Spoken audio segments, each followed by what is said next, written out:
Nagkaaminan na ng totoong feelings ang isa sa hottest love teams ngayon na sina Robin Angeles at Angela Muji o Rabjel.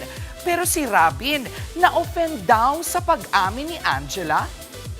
Ako po gusto ko talaga si Rob. Like, siya lang po talaga gusto ko. But hindi ko alam na ang tingin po pala niya sa akin is Gia. Ngayon ko lang po nalaman. Kasi pero I thought MU lang kami.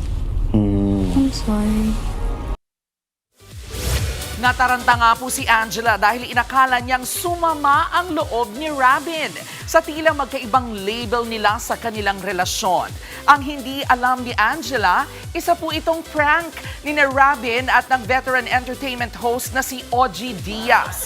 Whether may prank o wala, isa lang ang malinaw. More than just screen partners ang relasyon ni Robin at Angela. At ngayong pong darating na January, mapapanood na ang debut film ng Rabjel, ang Pinoy adaptation ng A Werewolf Boy. Mga kapatid, Jervy Wrightson po, eto na nga.